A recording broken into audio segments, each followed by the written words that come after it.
All right, amen. We are in part 2 of the series that takes us all the way through the book of Romans, the book or the letter that Paul wrote to the church in Rome. And John Orozco, great job today. Thank you. Telling us that no one is righteous, no, not one. Nobody. And you underscored that. Yeah. Did you pull out the word solipsistic just to see if anyone in the congregation would Google it? Solipsistic? Yeah. Or are you like secretly hoping that somebody will ask a solipsistic question? Hey, they're going to say it now this week at work.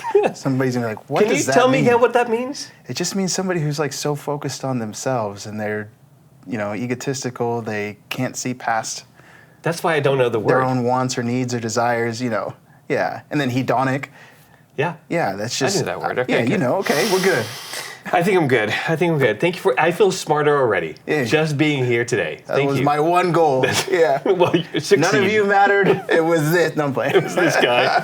Hey, you mentioned that Jesus not only calls us righteous, but actually treats us as righteous. Wild. Isn't that amazing? I know. He gives us a place in God's family, adopts us. Yeah. Can you address the people that are feeling unworthy today or distant from God or having a really hard time trying to embrace this reality of being, you called it co-heirs with Christ. Can you help us to really believe that we're part of God's family? Yeah, there's only so much I can do for that, but what I can tell you is there's no amount of love that you don't have access to. And what Jesus does, what Jesus did on the cross, it was a show of that love, and he covers us in such a way that we are seen as righteous. And you can imagine somebody that you might have something against that's really hard for you to offer all of your love. But the way that Jesus sees us, even though we've sinned against him, is that he treats us as if we'd never done anything wrong.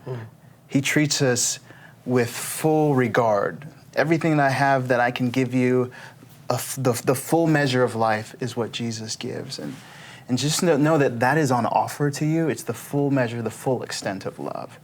He sees you as righteous, he calls you as righteous, and he treats you as someone who is righteous.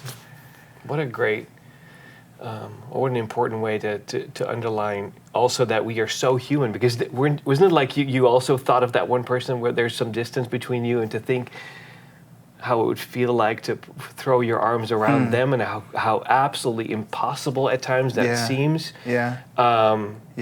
Thank you. That even highlights it even more, how deep God's love goes for us. Because I went there with people that there's distance between us. Yeah. And wow.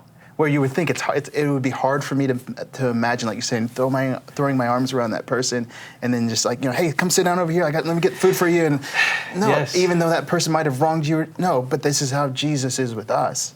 And so I love that, and that's how he is with you. What a truth. You talk about, or Paul talks about Abram's faith even in moments of doubt.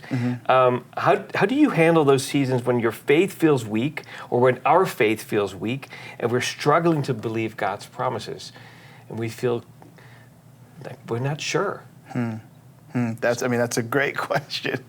That is a great question, because I have so many moments in my own life where I struggle to believe that God is faithful, that God is true. And then I realize I'm putting more faith in my doubt than I am in him. And what would I rather have?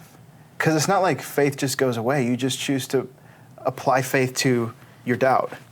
I'm just going to choose, God, that the things that you say aren't true. Okay, so what am I left with?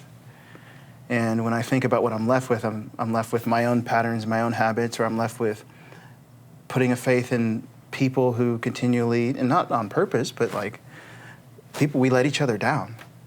And so what I know of God through just the pattern of history and through what he's done in people's lives, people who also went through really difficult, challenging, hard things, through Jesus who went through very difficult, challenging, hard things, was that God was faithful even through the pain and even through the difficulty. And so I can choose to have more faith in my doubt, more faith in my excuses, or I can choose to place this faith in God.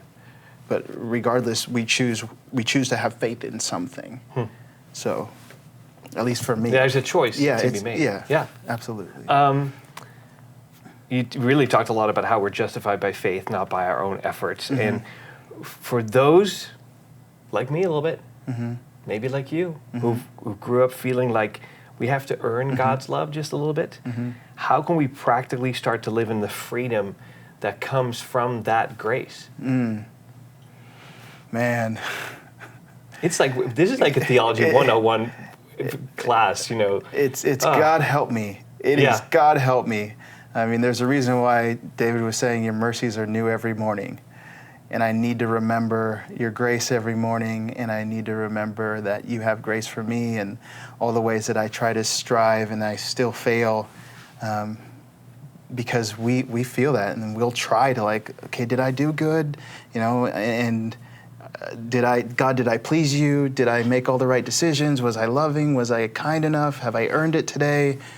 And the reality is, I mean, there's no bell that rings when you've, you know, I wish it was like my Fitbit watch that tells me when I hit 250 steps and like, you've closed your ring. You did it. But that doesn't exist.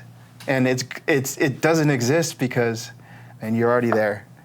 And so it is, I won't dismiss the reality that it's challenging and our habits are to strive and try.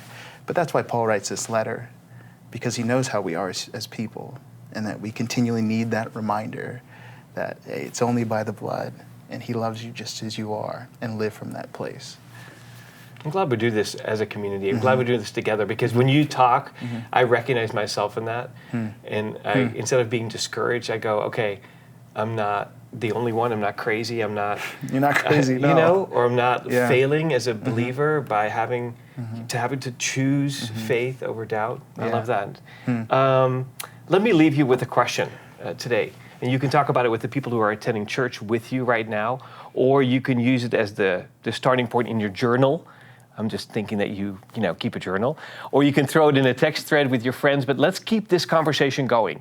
Like I said last time, growth happens when we take time to connect with each other, to share perspective, to learn from the stories and experiences that shape us. And here's the question today. What does it mean for you personally to trust that God's grace, not your efforts, is what makes you right with God? How might that truth change the way you live or the way you see other people? Let's reflect on that and see where God leads us. I'll see you next time.